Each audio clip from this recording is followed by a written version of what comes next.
सो hey everyone, good morning. तो स्वागत है आप सभी का लक्ष्य यूके ट्रिपल एस सी 90+ में। और तो आपको पता है गाइज, हमने डिस्ट्रिक्ट सीरीज शुरू की है। तो आज हमारा डिस्ट्रिक्ट सीरीज में क्या चलने वाला है, टिहरी गढ़वाल चलने वाला है। जबकि आपको पता होगा हम क्या कर रहे हैं, डिस्ट्रिक्ट सीरीज शुरू की है। और ये मेरा न्यू यूट्यूब चैनल है और इसमें मेरे द्वारा बनाए गए खुद के नोट्स हैं। तो यदि आप इन नोट्स को देखते हैं और पढ़ते हैं और इन नोट्स को बनाते हैं तो अवश्य आप सफलता की ओर बिल्कुल आगे बढ़ते जाएंगे। ये बेसिक टू एडवांस रहेंगे आपके लिए नोट्स। चाहे कोई बच्चा शुरुआत दौर में तैयारी कर रहा है तो वो भी इन नोट्स को बिल्कुल देख सकता है कि और इसमें बिल्कुल बेसिक टू एडवांस मैं कह रहा हूँ आपको, बिल्कुल छोटी से छोटी और बड़ी से बड़ी चीज़ इसमें सब कुछ डाली गई है। फिलहाल यहाँ पे आपको complete UK triple S C का नोट्स मिलेंगे। और अभी हम जो है आपका डिस्ट्रिक्ट सीरीज शुरू की है, तो डिस्ट्रिक्ट सीरीज़ को ही आगे बढ़ाते हुए चलेंगे। तो चलिए दोस्तों, देखते हैं क्या होता है आगे। तो आज का हमारा डिस्ट्रिक्ट है टिहरी गढ़वाल। पहले हमने एक वीडियो डाल दी है जो हमने डाली पौड़ी गढ़वाल की, तो आज है टिहरी गढ़वाल। टिहरी गढ़वाल के बारे में अगर हम आगे देखें तो क्या बनता है, तो टिहरी गढ़वाल का पहला पॉइंट हो जाता है कि यह 1 अगस्त 1949 में बना। जबकि टिहरी राज्य की स्थापना किसने की, सुदर्शन शाह ने। कब की, 28 दिसंबर 1815 में। बिल्कुल ये हो जाएगा आपका, किसने की, सुदर्शन शाह द्वारा। आपको पता होना चाहिए कि जो ये टिहरी के प्रथम क्या है, प्रथम राजा है टिहरी के। प्रथम राजा 18 दिसंबर 1815 में क्या करी इन्होंने, 28 दिसंबर 1815 में क्या करी इन्होंने, स्थापना की। और अगर यदि बात की जाए तो यूपी का ये 50वां जिला बना कब, 1 अगस्त 1949 को, जब इसके राजा कौन थे, आखिरी राजा मानवेंद्र शाह थे। और आगे बढ़ने पर देखते हैं तो वर्तमान में क्या है, तहसील कितनी है, 12 है। ब्लॉक कितने हैं, 10 है। विधानसभा क्षेत्र कितने हैं, 6 है। आकार कैसा है, टिहरी गढ़वाल का आकार कैसा है, तितली जैसा है। यदि आप मैप में देखें, अभी अगर आप चाहें तो अभी भी मैप उठा सकते हैं, टिहरी गढ़वाल का मैप देख सकते हैं। तो टिहरी गढ़वाल कैसे दिखता है, बिल्कुल तितली जैसे दिखता है। आगे बढ़ने पर हम देखते हैं कि टिहरी गढ़वाल का प्रवेश द्वार किसे कहते हैं, तो मुनि की रेती। जी हाँ दोस्तों, मुनि की रेती को क्या कहते हैं, टिहरी का प्रवेश द्वार कहा जाता है। टिहरी एक आंतरिक जिला है। जी हाँ दोस्तों, टिहरी एक आंतरिक जिला है क्योंकि यह किसी भी अन्य राज्यों के साथ अपनी सीमा साझा नहीं करता। जबकि ये आंतरिक जिला है, अपने राज्यों के ही अपने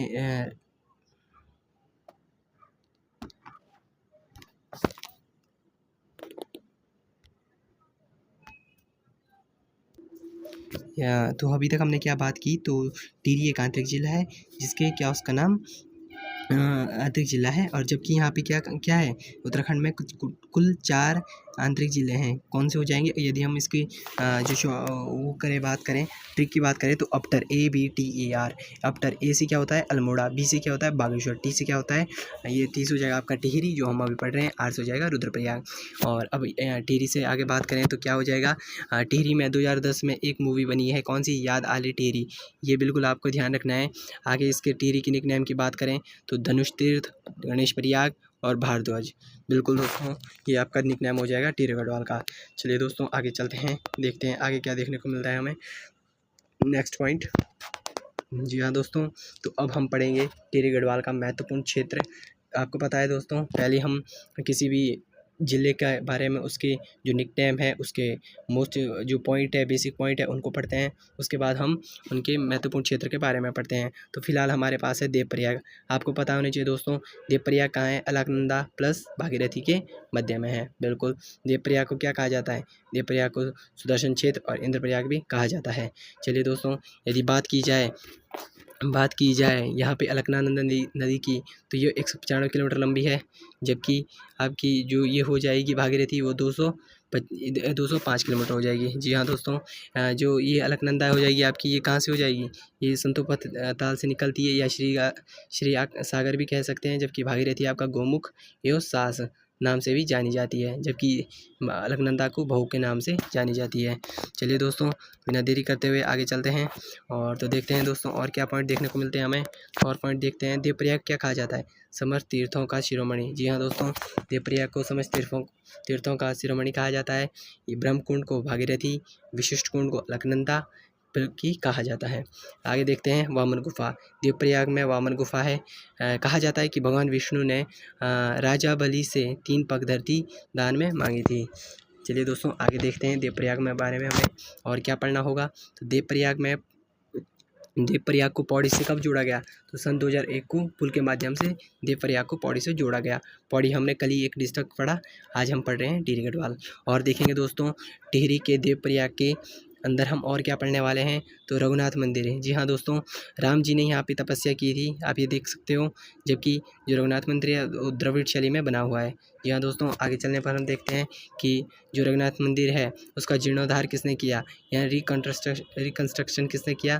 तो आपका हो जाएगा दौलत राव सिंधिया। जी हाँ दोस्तों, जो जीर्णोद्धार है वो दौलत राव सिंधिया ने किया। जबकि जयकीर्ति शाह, आपको पता होना चाहिए दोस्तों, जयकीर्ति शाह गढ़वाल के राजा जिन्होंने यहाँ पे क्या की, आत्महत्या की।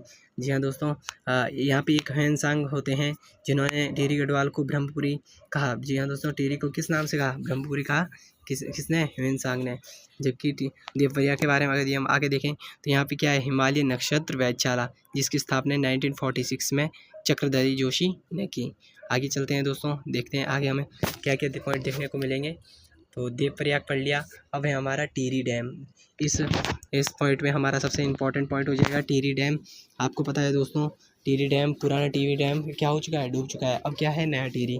तो चलिए दोस्तों देखते हैं टिहरी में क्या क्या पॉइंट देखने को मिलते हैं हमें। तो टिहरी डैम में क्या हो जाएगा, ये किस नदी के बीच है? सबसे पहले आपके लिए सबसे आसान क्वेश्चन ये आ जाएगा कि ये किस नदियों के बीच में है। तो ये आपको हो जाएगा भागीरथी प्लस भिलंगना। भागीरथी नदी अभी कुछ समय पहले भी हमने बताई 205 किलोमीटर, जबकि भिलंगना की 110 किलोमीटर हो जाएगा। टिहरी डैम को बिल्कुल ध्यान रखें, स्वामी राम तीर्थ सागर कहा जाता है, जबकि सुमन सागर भी कहा जाता है, राष्ट्र का गांव भी कहा जाता है। जब राष्ट्र का गांव भी कहा जाता है, जबकि टिहरी डैम आपका 42 किलोमीटर स्क्वायर क्षेत्र में क्या है, फैला है, जबकि इसकी ऊंचाई 250.5 किलोमीटर स्क्वायर है। चलिए आगे चलते हैं दोस्तों, अब देखते हैं टिहरी डैम का किस तरह बनाया गया। तो सबसे पहले क्या हुआ, 1972 में क्या हुआ, योजना आयोग ने मंजूरी दी किसे, टिहरी बढ़ाने को। यदि हम एक्स फैक्ट की बात करें तो 15 मार्च 1950 में क्या हुआ, योजना आयोग की स्थापना हुई, जबकि 1 जनवरी 2015 से नीति आयोग का गठन किया गया। अब 1978 में क्या हुआ, यूपी सिंचाई विभाग को कार्य सौंप दिया गया और इन्होंने क्या कर दिया, कार्य प्रारंभ कर दिया। परंतु ये किन कारणवश ये काम नहीं कर पाई, जिस वजह से क्या हुआ, 12 जुलाई 1988 को यह काम THDC कंपनी को सौंपा गया। THDC कंपनी ने क्या करा, फरवरी 1989 से कार्य करना प्रारंभ कर दिया गया। ठीक है, तो कहा जाता है कि पहले जो ये टिहरी डैम है तो ये 600 मेगावाट का बन रहा था, परंतु जब ये मिखाइल गोर्बाचेव जो रूस के PM भी रह चुके हैं, राष्ट्रपति हैं, इन्होंने क्या किया, इन्होंने इसे 2400 मेगावाट को बनाने का प्रस्ताव रखा कि आप इसे बनाएं, हम इसका सहयोग करेंगे। तो इस तरह से जो रूस के PM है मिखाइल गोर्बाचेव, इनकी मदद से हमारा जो 600 मेगावाट का जो यहाँ पे डैम बनने वाला था वो कितना बन चुका है, वो 2400 मेगावाट का डैम बन चुका है। यदि हम बात करें कि जो ये वहाँ पे बना है क्या हमारा टिहरी डैम, तो इसका डिज़ाइन किसने तैयार किया, तो इसका डिज़ाइन जेम्स ब्रू ने किया। जी हाँ दोस्तों, टिहरी डैम का जो आपका डिज़ाइन हो जाएगा वो किसने तय किया, किसने बनाया, प्रोफेसर जेम्स ब्रू। आगे चलिए दोस्तों, आगे देखते हैं क्या पॉइंट देखने को मिलते हैं हमें। तो 2006 में राष्ट्र को समर्पित किया गया, क्या समर्पित किया गया, आपका टिहरी डैम। अगर आपको पता हो तो 2005 तक पूरा तरह से क्या डूब चुका था, टिहरी डैम आपका डूब चुका था। यदि एक्स्ट्रा फैक्ट की बात की जाए तो 12% रॉयल्टी उत्तराखंड को भी मिलती है, यानी छूट 12% इसको उत्तराखंड को, क्योंकि इतना हक तो होना चाहिए ना दोस्तों, एक तो हमारे ही राज्य का है। तो चलिए दोस्तों आगे चलते हैं, आगे क्या पॉइंट देखने को मिलते हैं हमें। तो चलिए बिना देरी करते हुए, अभी तक हमने क्या पढ़ लिया, तो अभी तक हमने पढ़ लिया आपका ये हो गया आपका कि अभी तक हमने पढ़ लिया देवप्रयाग और अभी तक पढ़ लिया हमने टिहरी। आगे चलते हैं दोस्तों, आगे क्या पॉइंट देखने को मिलते हैं। तो अभी टिहरी डैम किस तरह से बना वो हमने देखा। यदि बात की जाए कि टिहरी डैम का विरोध किसने और किन्होंने किया, तो अब हम ये पॉइंट देखने वाले हैं कि टिहरी डैम का विरोध किसने किया। तो चलिए दोस्तों आगे चलते हैं।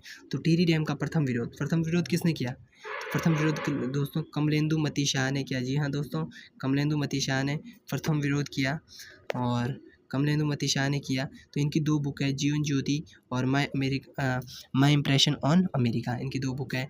जबकि कहा जाता है कि 1985 में इन्हें समाज सेवा के लिए पद्म भूषण दिया गया। चलिए दोस्तों आगे देखते हैं। प्रथम विरोध किसने किया? कमलेंदु शाह। किसका? टिहरी डैम का।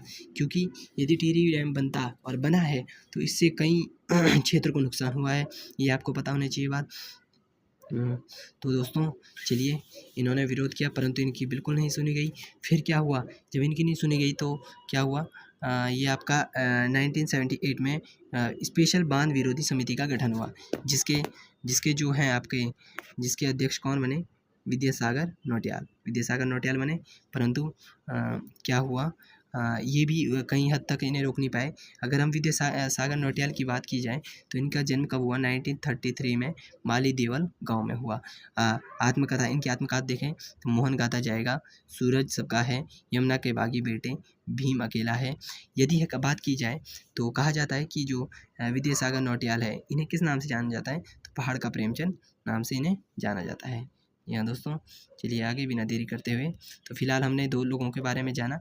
टिहरी डैम का विरोध किसने किया? प्रथम किया इन्होंने कमलेंदु शाह ने। द्वितीय विरोध किसने किया? विद्यासागर नौटियाल ने। ये कौन से समिति के अध्यक्ष हैं? तो ये बांध विरोधी समिति के अध्यक्ष हैं। चलिए दोस्तों आगे बढ़ते हैं, आगे क्या देखने को मिलेगा। अब क्या हुआ? जब 1978 में तो इन्होंने विरोध किया। अब 1979 में वीरेंद्र सकलानी ने क्या कर दी? हाई कोर्ट में याचिका दायर की, ये भी नहीं रोक पाए। तब क्या हुआ? 1991 में सुंदरलाल बहुगुणा, ये नाम बेहद इंपॉर्टेंट हो जाएगा आप लोगों के लिए दोस्तों। तो 1991 में सुंदरलाल बहुगुणा ने 78 दिन तक, जी हाँ दोस्तों 78 दिन तक रोका। कैसे रोका? इन्होंने टिहरी के गंगा सागर में साइकिल यात्रा की। जी हाँ दोस्तों, यदि हम इनके बारे में एक्स्ट्रा फैक्ट जानने की कोशिश करें तो सुंदरलाल बहुगुणा का जन्म कब हुआ? 1927 में मरोड़ा गांव में हुआ। जी हाँ दोस्तों, सुंदरलाल जो बहुगुणा है, इनको चिपको मूवमेंट के लिए विश्व प्रसिद्ध है। जी हाँ दोस्तों, एक्स्ट्रा फैक्ट की बात करें तो हम देख सकते हैं वर्ष 2005 में टिहरी डैम को पूर्ण तरह से डूब चुका था। जी हाँ दोस्तों, 2005 तक जो टिहरी डैम है पूर्ण तरह से डूब चुका था। चलिए दोस्तों आगे चलते हैं बिना देरी करते हुए। फिलहाल हमने क्या क्या पढ़ा? हमने टिहरी में पढ़ा उसकी बेसिक नॉलेज, उसके बाद हमने पढ़ा आपका देवप्रिया, फिर पढ़ा टिहरी डैम, अब पढ़ा हमने टिहरी का विरोध। अब आगे चलते हैं दोस्तों, आगे क्या पॉइंट देखने को मिलते हैं हमें। तो चलिए, तो अब देखते हैं दोस्तों, यहाँ आपको पॉइंट मिल जाएंगे। चंबा भी एक प्रमुख स्थल है। तो चंबा के बारे में हम क्या क्या जानते हैं? चंबा 5 सड़कों का चौराहा। जी हाँ दोस्तों, 5 सड़कों का चौराहा क्या है? चंबा। 5 सड़कों का चौराहा आपका चंबा हो जाएगा। यदि हम चंबा की ओल्ड नेम की बात करें तो ओल्ड नेम हो जाएगा इसका चमुआ। जी हाँ दोस्तों, इसका ओल्ड नेम चमुआ हो जाएगा। गबर सिंह नेगी का जन्म कब हुआ? 21 अप्रैल 1895 में यहाँ पे जन्म हुआ। जी हाँ दोस्तों, यदि बात की जाए तो इन्हें क्या मिला? विक्टोरिया क्रॉस मिला। परंतु कब मिला? 1915 में मिला, लेकिन मरणोपरांत मिला। ड्यूटी इनकी कहाँ थी? फ्रांस में थी। न्यू चैपल में ये क्या हो गए? शहीद हो गए, इसलिए इनको मरणोपरांत क्या मिला? विक्टोरिया क्रॉस 1915 में। आगे बात की जाए तो स्मारक, तो इनकी मूर्ति बनाई गई 1925 में। किसने बनाई? नरेंद्र शाह ने। जी हाँ दोस्तों, चलिए दोस्तों आगे चलते हैं। हिंडोला एक प्रमुख क्षेत्र हो जाता है आपका। हिंडोला में हमें क्या क्या देखने को मिलता है? चलिए दोस्तों आगे देखते हैं। तो चंद्रबदनी मंदिर, ये कहाँ है? चंद्रकूट पर्वत में। चंद्रबदनी मंदिर की बात की जाए तो इस मंदिर को स्कंद पुराण में भुवनेश्वर पीठ कहा गया है। जबकि 1964 में स्वामी मनमथ आए, कहाँ से? केरला से, भुवनेश्वर आश्रम में। 1900 कहा जाता है कि स्वामी मनमथ ने पशु बलि प्रथा का क्या किया? बंद की। कब की? 1969 में। चलिए दोस्तों आगे बढ़ते हैं, आगे क्या पॉइंट देखने को मिलते हैं हमें टिहरी डिस्ट्रिक्ट के बारे में। तो आपके लिए बहुत बहुत इंपॉर्टेंट हो जाएंगे ये सारे पॉइंट, मेरे द्वारा खुद के बनाए गए हैं, आप देख सकते हैं। मैं एक एक करके सब पढ़ाऊँगा आपको अच्छे से। तो चलिए दोस्तों आगे बढ़ते हैं। तो टिहरी डैम में हमें और क्या देखने को मिलता है? तो टिहरी डैम में हमें मिलता है पलेटी का सूर्य मंदिर। जी हाँ दोस्तों, पलेटी का सूर्य मंदिर कहाँ हो जाएगा आपका? ये टिहरी में हो जाएगा। किसने बनाया है? कल्याण वर्मन ने बनाया। जी हाँ दोस्तों, कल्याण वर्मन द्वारा बनाया गया है पलेटी का सूर्य मंदिर। तो और आगे बात करें, अभी तक हमने क्या पढ़ लिया? देवप्रयाग पढ़ लिया, टिहरी डैम पढ़ लिया, टिहरी डैम का विरोध पढ़ लिया, चंबा के बारे में पढ़ा, और अब हम पढ़ने वाले हैं आपका नरेंद्र नगर बहुत इंपॉर्टेंट पॉइंट हो जाता है हमारा ये डिस्ट्रिक्ट सीरीज में। तो नरेंद्र की बात करें तो इसका ओल्ड नेम क्या है? ओडाथली। जी हाँ दोस्तों, ओडाथली इसका ओल्ड नेम है। राजा का भवन महल 1924 में किसने बनवाया? वर्तमान में आनंद भवन के नाम से जाना जाता है किसे? नरेंद्र नगर को। ठीक है, तो आगे बात करें, राजधानी 1925 हो जाएगी किसकी? 1925 में नरेंद्र नगर को राजधानी बनाया गया था 1925 में। जी हाँ दोस्तों, याद रखें इस बात को। तो और कुंजापुरी मंदिर कहाँ है आपका? नरेंद्र नगर में। SCERT ये कहाँ पे हो जाएगा आपका? ये नरेंद्र, जिस तरह आपका NCERT होता है उसी तरह आपका SCERT होता है, जो आपका कहाँ है? नरेंद्र नगर में। नरेंद्र नगर की अगर एक्स फैक्ट की बात की जाए तो नरेंद्र नगर में उत्तराखंड प्रशिक्षण अकादमी, उत्तराखंड पुलिस प्रशिक्षण अकादमी जो जिसकी स्थापना 2011 में हुई, वो कहाँ पे हुई? ये आपका नरेंद्र नगर में हुई। नरेंद्र नगर के बारे में यदि हम एक्स फैक्ट की और बात करें तो आप देख सकते हो नरेंद्र नगर में क्या होती है? मैक्सिमम बारिश होती है। उत्तराखंड का चेरापूंजी भी कहा जाता है। जी हाँ दोस्तों, ये बात बिल्कुल आपको ध्यान रखनी है। प्रतापनगर की स्थापना कब हुई? 1877 में। और इसका जो ओल्ड नेम क्या हो जाएगा? डांगधार। जी हाँ दोस्तों, डांगधार इसका ओल्ड नेम हो जाएगा। आगे बात करें कीर्तिनगर के बारे में, तो कीर्तिनगर की जो स्थापना है 1996 में हुई, कहाँ? और जिसका ओल्ड नेम क्या है? बिलोली गांव। जी हाँ दोस्तों, बिलोली गांव इसका ओल्ड नेम हो जाएगा। नरेंद्र नगर की बात हमने कही है, तो 1921 में इसकी क्या स्थापना हुई? उडाथली, इसका क्या हो जाएगा? ओल्ड नेम हो जाएगा। धनोल्टी यदि हम बात करें तो सरकुंडा देवी का मंदिर है कहाँ पे? धनोल्टी। धनोल्टी कहाँ आ जाएगा आपका? टिहरी में हो जाएगा। यदि हम आगे यहाँ पे टिहरी की ज़िले की बात करें तो देखते हैं केम्प्टी फॉल। केम्प्टी फॉल कहाँ हो जाएगा आपका? मसूरी। मसूरी के किस क्षेत्र में? लगभग ये टिहरी क्षेत्र में आता है केम्प्टी फॉल, लेकिन कहीं ना कहीं आपका मसूरी में देखने को मिलता है। तो 1935 में जिसका केम्प्टी फॉल का विकास का श्रेय किसे जाता है? John mechanic. जी हाँ दोस्तों, जॉन मैकनिक को जाता है आपका विकास का स्रोत। तो चलिए दोस्तों आगे चलते हैं। आप इस आशा उम्मीद है आप सभी नोट्स को बढ़िया ढंग से उतार रहे होंगे, लिख रहे होंगे और याद कर रहे होंगे। जितना ज़्यादा आप इनको रिवाइज़ करेंगे, याद करेंगे, लिखेंगे और तो आपके दिमाग में बैठ जाएगा और इस तरह से आप सिलेक्शन के ज़्यादा करीब होंगे। और यकीन दिलाता हूँ दोस्तों, यदि आपने मेरे द्वारा बनाए गए इन नोट्सों को कंप्लीट पढ़ के याद कर लिया तो पक्का कहीं ना कहीं आप सिलेक्शन के बहुत करीब हो जाएंगे। और कहीं ना कहीं आखिर में तो हमें स्वयं कुछ ना कुछ मेहनत तो करनी ही होगी, क्योंकि कभी भी हम किसी भी दूसरे के इंसान भरोसे रहेंगे तो हमारा सिलेक्शन होना कहीं ना कहीं एक कदम हमें पीछे ठहरा देता है। हम एक माध्यम है, आप इसका बिल्कुल सहारा लीजिए ताकि आप भी सीखें, हम भी सीखेंगे। तो चलिए दोस्तों, बिना देरी करते हुए आगे चलते हैं। किसी का भी 1 मिनट भी वेस्ट नहीं होना चाहिए दोस्तों। तो चलिए आगे चलते हैं, आगे क्या देखने को मिलता है। तो आगे हम देखते हैं टिहरी डैम ने जो महत्वपूर्ण स्थल है वो हमने देख लिए हैं। अब महत्वपूर्ण लोगों के बारे में जानेंगे, कौन कौन यहाँ पे प्रसिद्धि रह चुके हैं और प्रसिद्ध व्यक्तित्व, और बाकी कुछ प्रमुख स्थल होंगे वही रहेंगे। और लेकिन बाकी सारी चीज़ें इंपॉर्टेंट है, तो आपको बिल्कुल पॉइंट बाय पॉइंट सारी चीज़ें याद करनी है, नोट्स बनानी है। बूढ़ा केदार की बात की जाए तो बालगंगा और धर्मगंगा के मध्य एक बूढ़ा केदार हो जाएगा आपका। यहाँ पे एक सरपोली गाँव है। इस सरपोली गाँव की बेहद महत्वपूर्ण विशेषता ये है कि यहाँ के जो 200 व्यक्तित्व है, जो व्यक्ति है, लोग हैं, वो कहाँ रहते हैं? जापान में रहते हैं। ठीक है, जिस वजह से इसे मिनी जापान भी कहा जाता है सरपोली गांव को। ये आपका कहाँ हो जाएगा? टिहरी गढ़वाल हो जाएगा। चलिए दोस्तों आगे चलते हैं बिना देरी करते हुए। खतलिंग ग्लेशियर की बात की जाए तो ये बिलंगना नदी में है। कितना ये बिलंगना नदी की यदि लंबाई की बात की जाए तो आप देख सकते हैं दोस्तों 110 किलोमीटर है। कई बार मैंने आपको ये पॉइंट लिखा दिया है, क्योंकि मैं बार बार इसीलिए लिखता हूँ ताकि आपको याद हो जाए। जितना बार लिखेंगे, जितना बार पढ़ेंगे, उतनी जल्दी याद होगा और परमानेंट आपके दिमाग में जो मेमोरी है वो फिक्स हो जाएगी। आगे चलते हैं दोस्तों बिना देरी करते हुए। अब प्रमुख व्यक्तित्व की बात की जाए तो देखते हैं यहाँ पे प्रथम व्यक्तित्व कौन हो जाएगा आपका? लीलाधर जगूड़ी जी। जी हाँ दोस्तों, लीलाधर जगूड़ी जी, जिनके जन्म की बात की जाए तो 1944 में इनका जन्म हुआ। कहाँ हुआ? धांगल गाँव। धांगल गाँव कहाँ हो जाएगा? ऑब्वियसली टिहरी में हो जाएगा। यदि हम धीराधर जगोड़ी जी के बारे में कुछ और जाने तो अनुभव के चाँद, अनुभव के आकाश में चाँद, तो इनमें इन्हें क्या मिला? ये महत्वपूर्ण पॉइंट हो जाएगा आपका, क्योंकि साहित्य अकादमी पुरस्कार मिला। कब मिला ना दोस्तों? 1997 में। जी हाँ दोस्तों, दूसरी कविताओं की बात की जाए तो इनके जितने लोग उतने पेन। देखो दोस्तों, इसमें इन्हें क्या मिला? व्यास सम्मान मिला। कब? 2018 में। आगे चलो दोस्तों, आगे हमें क्या देखने को मिलता है? इनकी एक और महत्वपूर्ण किताब होने वाली है, रात अभी मौजूद है, घबराए हुए शब्द भयभीत शक्ति देता है, भय की शक्ति देता है। ये पॉइंट है, आपको बिल्कुल याद रखने हैं। और ये हो जाएगा आपका लीलाधर जगुड़ी जी, इनका जन्म 1994 में हुआ, धागल गांव, अनुभव के आकाश चांद, जिन्हें इन्हें क्या मिला, साहित्य अकादमी पुरस्कार 1997। ये आपका इंपॉर्टेंट पॉइंट हो जाएगा। तो चलिए दूसरे महत्वपूर्ण व्यक्तित्व के बारे में जानने की कोशिश करेंगे। तो कौन है आपके दूसरे महत्वपूर्ण व्यक्तित्व में? वीरेंद्र डगवाल। जी हाँ दोस्तों, वीरेंद्र डगवाल हो जाएंगे आपके महत्वपूर्ण व्यक्तित्व में। वीरेंद्र डगवाल के बारे में हम क्या देखने को मिलता है, तो इनके दुष्चक्र में सट्टा 2004 में इन्हें क्या मिला, साहित्य अकादमी पुरस्कार। ये भी बहुत इंपॉर्टेंट हो जाएगा आप दोस्तों के लिए। तो चलिए दोस्तों, क्या क्या देखने को मिलता है। कवि ने कहा, स्याही ताल इसी दुनिया में, इनके द्वारा ये महत्वपूर्ण कवि रचना है। महेंद्र शाह क्या देखने को मिलता है कि सकलानी विद्रोह 1947, ये एक्स फैक्ट हो जाएगा। कीर्ति नगर 1948, भोलू और भूदारी नागन सकलानी। तो चलिए दोस्तों, बिना देरी करते हुए आगे चलते हैं।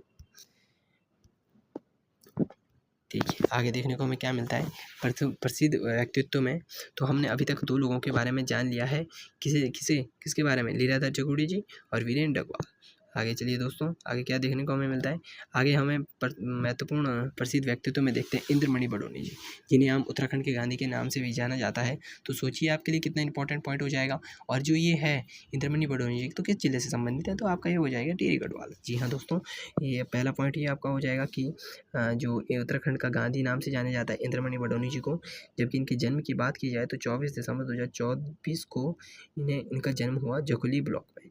जखुली, जी हाँ दोस्तों, आपके जखुली ब्लॉक में इनका क्या हुआ, जन्म हुआ। और यदि बात की जाए तो केदार नृत्य में ये क्या थे, पारंगत थे। ये बेहद खूबसूरत डांस करते थे। इन्हें जो केदार नृत्य है इसमें इन्होंने बड़ी बड़ी उपलब्धियाँ हासिल की थी। जिस प्रकार आप देख सकते हैं 1957 में गणतंत्र दिवस की परेड में केदार नृत्य किया। सोचिए दोस्तों, इतने लोगों के सामने केदार नृत्य करना कितनी बड़ी बात है। तो देख सकते हैं दोस्तों, वो भी गणतंत्र दिवस की परेड सभा में। तो चलिए दोस्तों, क्या इंपॉर्टेंट पॉइंट होने वाला है। और तो आप देख सकते हैं 24 दिसंबर को लोक संस्कृति दिवस मनाया जाता है हो सके उपलक्ष्य में। यदि हम एक्स फैक्ट की बात की जाए तो 1977 में उत्तराखंड का राज्य परिषद बना। ये कहाँ पे बना होगा? तो आपका जरूर आपका टिहरी में बना होगा। 98 में तवा घाट टू दून पैदल यात्रा की किसने की? इंद्रमणि बडोनी जी ने। खतलिंग ग्लेशियर क्या हो जाएगा आपको? दोबारा मैंने लिखा दिया, फिलंगना नदी 110 किलोमीटर। अब महत्वपूर्ण व्यक्तित्व में कौन हो जाएगा आपका? तारादत्त गैरोला। तारादत्त गैरोला के बारे में क्या हो जाएगा? तो इनका जन्म क्या हुआ? 1875 में। इनकी महत्वपूर्ण पुस्तकें एवं वो देखते हैं कवि रचनाएं। तो सैदई, द सॉन्ग्स ऑफ दाऊ, हिमालयन फोकलो, रहमन ओखलो। तो ये हो जाएगा आपका इनके महत्वपूर्ण क्या हो जाएंगे इनके, ये हो जाएंगे इनके महत्वपूर्ण पॉइंट। तो ये क्या हुआ? 19 अगस्त 1901 में गढ़वाल हितकारिणी सभा का गठन हुआ, जबकि गढ़वाल यूनियन 1901। जी हाँ दोस्तों, आगे चलने पर हमें क्या देखने को मिलता है? कुमाऊं परिषद। कुमाऊं परिषद की स्थापना कब हुई? 1916। जबकि इसका जो है कांग्रेस में शामिल कब हुई है कुमाऊं परिषद? 1926 में। तो चलिए दोस्तों, बिना देरी करते हुए आगे चलते हैं। आगे क्या देखने को मिलता है हमें? कुमाऊं परिषद की जो सेकंड अधिवेशन है वो कहाँ हुआ आपका? 1918 में हल्द्वानी में हुआ, जिसके अध्यक्ष कौन थे? तारादत्त गैरोला। इसीलिए हमने ये पॉइंट यहाँ पे लिखा है। बिल्कुल आपको ये बात ध्यान रखनी है। जो तारादत्त गैरोला है, इनकी जो सेकंड अधिवेशन कहाँ हुआ आपका? हल्द्वानी में हुआ 1918 में, जिसके अध्यक्ष कौन है? तारादत्त गैरोला। कुमाऊं परिषद का गठन 1916, जबकि इसका कांग्रेस में शामिल किया गया 1926। चलिए दोस्तों, आगे चलते हैं बिना देरी करते हुए। महत्वपूर्ण व्यक्तित्व में हो जाएंगे आपका अब श्रीदेव सुमन, जो बडोनी भी कहा जाता है इन्हें। तो चलिए 1937 में क्या हुआ इन्हें? सुमन सौरभ इनकी बुक एक प्रकाशित हुई। जबकि श्रीदेव सुमन की कवि पत्नी का नाम भी पूछा जाता है, तो विजय लक्ष्मी है। तो आगे चलते हैं दोस्तों, क्या इंपॉर्टेंट पॉइंट हो जाएंगे हमें। तो यहाँ पे प्रमुख प्रथाओं की बात की जाए तो प्रथाएं की ज्वाड़ प्रथा है जो स्त्री धन से संबंधित है। पुढ़ियाल प्रथा है जो सामूहिक श्रमदान से संबंधित है। साल्टा वाल्टा, यहाँ दोस्तों पुत्र होने पर उसके मामा के घर जाना, ये एक प्रथा हो जाएगी कहाँ की? टिहरी की। चलिए दोस्तों, बिना देरी करते हुए आगे चलते हैं। तो अब देख सकते हो दोस्तों, यहाँ पे लिखा हुआ है मेरा वन लाइनर फैक्ट बचे हुए हैं, बाकी कुछ बचा नहीं है। तो वन लाइनर फैक्ट भी आपका काफ़ी चीज़ें हैं इसमें। खेट पर्वत क्या है? परियों का देश। ठीक है। रणभूत कौतिक क्या होता है? कार्तिक माह में लगता है नीलचामी पट्टी पर रणभूमि में शहीदों की याद में ये रणभूत कौतिक लगता है। खतलिंग रुद्रदेव यात्रा, ये उत्तराखंड का 5वें धाम के नाम से जाना जाता है, खतलिंग रुद्रदेव यात्रा। पवाली काठी यात्रा, टिहरी टू केदारनाथ, यानी टिहरी से आपका कहाँ लगता है? रुद्रप्रयाग में लगता है। चलिए दोस्तों आगे देखते हैं क्या मोस्ट इंपॉर्टेंट पॉइंट होने वाला है। तो चलिए दोस्तों, महासर ताल, महासर ताल क्या हो जाएगा आपका? महासर ताल को भाई बहन के ताल से भी जाना जाता है या जुड़वा ताल के नाम से भी जाना जाता है। तो चलिए दोस्तों, ये कहाँ हो जाएगा आपका? ये भी आपका टिहरी में हो जाएगा। जितने भी अभी हम पॉइंट देखेंगे तो वो सब टिहरी से रिलेटेड होंगे, क्योंकि हम टिहरी डिस्ट्रिक्ट पढ़ रहे हैं। ये बात बिल्कुल आपको दिमाग में बैठा लेनी है। उत्तराखंड का सबसे बड़ा ताल सहस्त्र ताल, राजीव गांधी साहसिक खेल अकादमी टिहरी। सेममुख, वो कहाँ हो जाएगा? नाग का, टिहरी में। सेममुख मंदिर जो नाग का है वो कहाँ हो जाएगा आपका? टिहरी में। और एक्स फैक्ट की बात की जाए तो वर्तमान टिहरी का मुख्यालय बोरोडी गांव टिहरी में बसाया गया है। ये बात बिल्कुल ध्यान रखनी है आपको, very very most important point हो जाएगा। टिहरी का क्षेत्र कितना हो जाएगा? 3642 वर्ग किलोमीटर। कई बार पूछ लिया जाता है मिलान में, और उस समय हम ज़्यादा कन्फ्यूज़न हो जाते हैं। जब मैच करने का पॉइंट होता है तो ज़्यादा कन्फ्यूज़न उसी में होता है दोस्तों, क्योंकि मेरे साथ स्वयं होता है, मैं खुद होता है। तो चलिए दोस्तों आगे बढ़ते हैं। क्षेत्रफल की दृष्टि से छठवां राज्य है। जी हाँ दोस्तों, जो टिहरी गढ़वाल है वो क्या हो जाएगा आपका? क्षेत्रफल की दृष्टि से छठवां राज्य नहीं, छठवां जिला। ये मेरा गलत पॉइंट हो गया यहाँ पे दोस्तों, मुझे माफ़ कीजिए। तो आगे दी चलिए। टिहरी वन विभाग की स्थापना 1 मई 1885। ये पॉइंट बिल्कुल याद रखना है आपको कि जो आपका है टिहरी वन विभाग की स्थापना 1885 में हुई। खतलिंग ग्लेशियर फिर एक बार पढ़ेंगे। टिहरी अवलस रुद्रप्रयाग की सीमा बनाता है। खोज किसने की? इंद्रमणि बडौनी जब और सुरेंद्र सिंह पांगती ने। चलिए दोस्तों, बिना देरी करते हुए आगे बढ़ते हैं। टिहरी के बारे में और फैक्ट क्या में देखने को मिलते हैं हमें। और तो अब कुछ ऐसे पॉइंट हैं जो बिल्कुल मोस्ट इम्पॉर्टेंट आपके लिए हो जाएंगे। तो चलिए, सभी पॉइंट आपके लिए इम्पॉर्टेंट है और सभी को आपको लिखना है, सभी को आपको याद करना है। इस तरह आप सिलेक्शन ले पाएंगे। यदि हम टिहरी गढ़वाल में मंदिर की बात की जाए तो यहाँ पे रघुनाथ मंदिर है, बूढ़ा केदार मंदिर है, तुरंग मंदिर है। मंदिरों के बारे में पढ़ रहे हैं ना दोस्तों।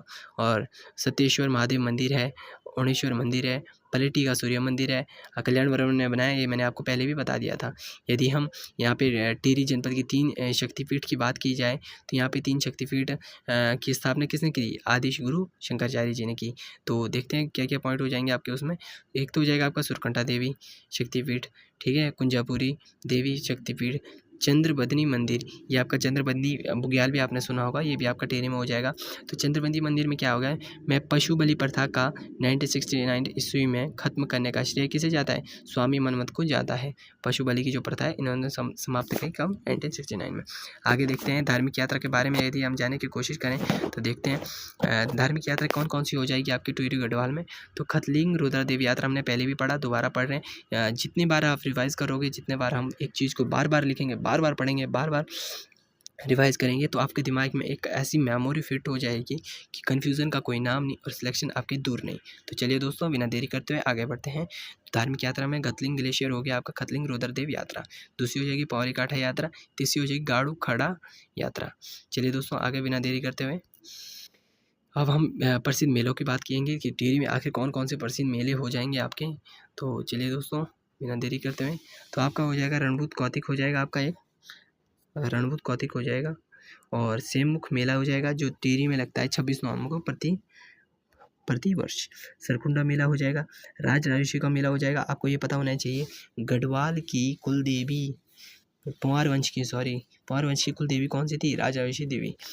यहाँ पे क्या लगता है? राज राजेश्वरी देवी का मेला लगता है। अगर हम बात की जाए तो वीर गबर सिंह मेला कब लगता है? 21 अप्रैल को विक्टोरिया क्रॉस प्राप्त करने वाले गबर सिंह नेगी की स्मृति चंबा में लगती है। जी हाँ दोस्तों, चंबा हमने पढ़ा अभी तक। चंबा के बाद हमने क्या पॉइंट पढ़ा? 5 सड़कों का चौराहा। जी हाँ दोस्तों, तो वीर केसरी सिंह का मेला 21 अप्रैल को लगता है। विक्टोरिया क्रॉस प्राप्त करने वाले गबर सिंह नेगी को स्मृति चंबा में टिहरी में लगती है। यदि और मेले की बात की जाए तो नाग टिब्बा का मेला हो जाएगा, घंटा करने का देवता हो जाएगा, धुतियाड़ी देवा मेला जो 12 साल में लगता है। ये पॉइंट मुझे ये लगता है कि कभी ना कभी ज़रूर पूछा जाएगा किसी ना किसी एग्ज़ाम में, तो बाकी आपको ध्यान रखना है ये पॉइंट। और आगे चलते हैं, देखते हैं। मेले के बारे में पढ़ लिया, मंदिरों के बारे में पढ़ लिया, आगे देखते हैं क्या क्या पॉइंट हो जाएंगे और एक्स्ट्रा। और अभी हम पढ़ने वाले हैं प्रमुख पर्यटक स्थल। कहाँ के प्रमुख पर्यटक स्थल हो जाएंगे आपके? ये आपके हो जाएंगे ये आपके हो जाएंगे दोस्तों टिहरी गढ़वाल के। टिहरी गढ़वाल पढ़ रहे हैं हम तो घनसाली हो जाएगा पर्यटक स्थल, धनोल्टी हो जाएगा, नरेंद्र नगर हो जाएगा, कीर्ति नगर हो जाएगा, देवप्रयाग हो जाएगा। बाकी आगे बात की जाए तो यहाँ पे एक डोबरा चांठी सस्पेंशन ब्रिज है, तो इसके बारे में पढ़ते हैं क्या लिखा हुआ है। तो देखिए दोस्तों, टिहरी झील पर बना डोबरा चांठी पुल उत्तराखंड का सबसे लंबा सस्पेंशन ब्रिज है। तो ये बात बिल्कुल याद रखनी है आपको, डोबरा चांठी झील उत्तराखंड का सबसे लंबा क्या है, सस्पेंशन ब्रिज है। जो नई टिहरी को प्रतापनगर से जोड़ता है। इस पुल का उद्घाटन 8 नवंबर 2020 में तत्कालीन सीएम त्रिवेंद्र सिंह रावत ने किया। ये बात बिल्कुल आपको ध्यान रखनी है कि जो इसका उद्घाटन किसने किया, 8 नवंबर 2020 को। और कहाँ से कहाँ को जोड़ता है, नई टिहरी से प्रतापनगर को जोड़ता है। और जिस उद्घाटन किसने किया, सीएम त्रिवेंद्र सिंह रावत की ने। इसकी लंबाई की बात की जाए तो 725 मीटर कहा जाता है, जबकि चौड़ाई 7 मीटर बताई जाती है। तो चलिए दोस्तों आगे देखते हैं क्या पॉइंट होने वाले हैं। बस आखिरी के 2 पेज बचे हैं, इन्हें कंप्लीट कर देते हैं और आपका पूरा डिस्ट्रिक्ट सीरीज समाप्त हो जाएगा। आप इन सभी नोट्स को लिखें, पढ़ें, याद करें। यकीन मानो दोस्तों, यदि आपने इन नोट्सों को अच्छे से समझ लिया, पढ़ लिया, तो आप कहीं ना कहीं सिलेक्शन के बहुत करीब होंगे। तो चलिए देखते हैं और क्या देखने को मिलता है टिहरी में। सारे इंपॉर्टेंट पॉइंट को मैंने निकाला हुआ है। तो डोबरा चांठी सेतु का निर्माण, उसी पॉइंट को बात कर रहे हैं हम। डोबरा चांठी सेतु का निर्माण जो है आपका 2006 में शुरू हुआ, जिसे डिज़ाइन दक्षिण कोरियाई कंपनी, जी हाँ दोस्तों, दक्षिण कोरियाई कंपनी आपका हो जाएगा, दक्षिण कोरियाई कंपनी योसिन इंजीनियरिंग कॉर्पोरेशन केसलेटेंट ने किया था। यहाँ दोस्तों किसने इसका डिज़ाइन किया, दक्षिण कोरियाई कंपनी योसिन इंजीनियरिंग कॉर्पोरेशन केसलेटेंट ने किया था। डोबरा चांठी की गाथा पुस्तक के लेखक कौन है, शीशपाल गुसाई। जी हाँ दोस्तों, ये बात भी आपको बिल्कुल ध्यान रखनी है, रिवाइज करें बार बार। डोबरा चांठी की गाथा पुस्तक के लेखक कौन हो जाएगा आपका, शीशपाल गुसाई। आगे बात की जाए तो टिहरी के प्रमुख सरकारी दफ्तर या बात की जाए तो विभाग की बात की जाए तो देखते हैं क्या क्या हो जाएंगे टिहरी में प्रमुख आपका विभाग एवं स्थल सरकारी पद। तो यहाँ पे क्या है, यहाँ पे प्रमुख विभाग हो जाएगा टिहरी में हिमालय नक्षत्र वैधशाला, हमने पहले भी पढ़ा, देवप्रयाग में, जिसकी स्थापना 1946 में पंडित चक्रधर जोशी ने की। किसकी, हिमालय नक्षत्र वैधशाला कब हुई, 1946 में। टिहरी में शैमिया नाटक जो क्लब की स्थापना कब हुई, 1917 में हुई। किसने की, भवानी दत्त उनियाल ने की। ये पॉइंट बिल्कुल आपको ध्यान रखना है। आगे बात की जाए तो राजीव गांधी एडवेंचर अकेडमी कहाँ हो जाएगा आपका, ये भी आपने पहले भी पढ़ा है और दोबारा पढ़ रहे हैं। राजीव गांधी एडवेंचर अकेडमी आपका टिहरी हो जाएगा। राज्य पुलिस प्रशिक्षण अकादमी नरेंद्र नगर 2011 में से है, ये भी हमने पहले पढ़ लिया है। भुवनेश्वर महिला आश्रम कहाँ है आपका, 1977 में स्वामी मधमत द्वारा क्या किया गया, उसका स्थापना की गई। इसका एक ध्येय वाक्य क्या होता है, ध्येय वाक्य वह वाक्य होता है जो एक किसी का पर्सनल जो थीम होती है, थीम टाइप मान लो सर आप। तो देखते हैं क्या पॉइंट होने वाला है। तो खुशहाल बच्चा, खुशहाल परिवार और खुशहाल समाज, ये कितना अच्छा स्लोगन है, आप देख सकते हैं। बटा सट्टा अकादमी भी कहाँ हो जाएगी आपकी, ये भी टिहरी गढ़वाल हो जाएगी। तो आपको इन पॉइंट को याद रखना है कि कौन सी अकादमी कहाँ है। तो आपको जितने बार पढ़ें, 2 से 3 बार पढ़ें और आपको लिखें पढ़ें, इस तरह से आपको याद हो जाएगा बिल्कुल। तो चलिए दोस्तों आगे चलते हैं, आगे क्या पॉइंट देखने को मिलते हैं हमें। तो आखिरी पन्ना हो जाएगा ये आपका। तो देखते हैं दोस्तों क्या होता है इसमें, ये अन्य विविध, देखो आखिरी पॉइंट रह चुका है आपका। तो याद दोस्तों, अब हम विदित पढ़ेंगे। विदित में क्या क्या पढ़ेंगे, याद आले टिहरी, 2010 में एक मूवी आई। जी हाँ दोस्तों, 2010 में एक मूवी आई याद आले टिहरी, जब टिहरी गढ़वाल पूरी तरह से डूब चुका था। तो आपका जो है ये आया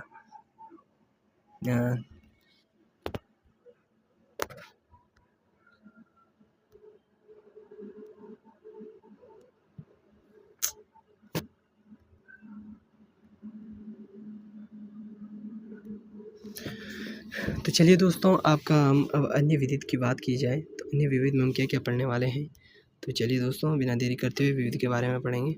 तो याद आले टिहरी गढ़वाल 2020 में आई एक फिल्म है। जब आपका पूरा टिहरी गढ़वाल डूब चुका था तो ये मूवी आई याद आले टिहरी 2010 में। ये भी कई बार क्वेश्चन पूछ लिया जाता है। गंगपरिया बोली कहाँ बोली जाती है, टिहरी गढ़वाल में बोली जाती है। राज्य का सबसे बड़ा छोटा नगर कौन सा हो जाएगा, कीर्ति नगर हो जाएगा। टिहरी में प्रथम कृषि बैंक की स्थापना 2020 में नरेंद्र शाह के समय हुई थी। 2007 में अमर शहीद श्रीदेव सुमन जी पर एक गढ़ वाली फिल्म बनाई गई थी। ये पॉइंट भी आपको ध्यान रखना है। टिहरी में एकमात्र औद्योगिक नगर क्या हो जाएगा? ढाल वाला नगर हो जाएगा। पुराने समय में टिहरी को धुनारों की बस्ती कहा जाता था। जी हाँ दोस्तों, पुराने समय में टिहरी को क्या कहा जाता था? धुनारों की बस्ती कहा जाता था। राज्य मंत्री सतपाल महाराज जी ने टिहरी जिले के विवाड़ गांव को, यहाँ दोस्तों तिवाड़ गांव को पर्यटन ग्राम घोषित किया। आपके लिए 2 इम्पोर्टेंट क्वेश्चन मैं छोड़ देता हूँ आखिरी के। रोहतू की बेली या रैतू की बेली या रोहतू की बेली, इस सरपाली गाँव मैंने पहले भी बता दिया। इन दोनों को आपको कमेंट में बताना है कि आखिर ये चीज़ क्या है। इनके बारे में आप सर्च कीजिएगा। बाकी आपका ये कंप्लीट मेरे द्वारा बनाए गए खुद के नोट्स हैं जो आपके लिए बेहद महत्वपूर्ण होंगे सिलेक्शन के लिए, और ज़रूर इन्हें पढ़ें, याद करें, लिखें। नए छात्र लिख सकते हैं और पुराने भी लिख सकते हैं, क्योंकि वो पॉइंट लिखे हैं जो हमारे एग्ज़ाम की दृष्टि से बेहद महत्वपूर्ण होने वाले हैं। तो चलिए दोस्तों, सभी डिस्ट्रिक्ट के लिए एक ही वीडियो आएगी और कंप्लीट नोट्स आएंगे। सारी चीज़ें हम खुद के निकालेंगे जो हमारे लिए एग्ज़ाम की दृष्टि से महत्वपूर्ण हो। यूके ट्रिपल एससी का कंप्लीट सिलेबस आपको दिया जाएगा। आप बस इस चैनल के साथ जुड़े रहिए, इसी तरह आपको नोट्स मिलेंगे, इसी तरह पढ़ाया जाएगा। और बाकी आप सपोर्ट करोगे तो हम और अच्छी मेहनत करेंगे और अच्छा कंटेंट देने की कोशिश करेंगे। तो चलिए दोस्तों, अगर आपको वीडियो पसंद आए तो लाइक एंड शेयर, आपका जो है आपको सब्सक्राइब ज़रूर कीजिएगा। तो चलिए दोस्तों, बहुत बहुत धन्यवाद आपका।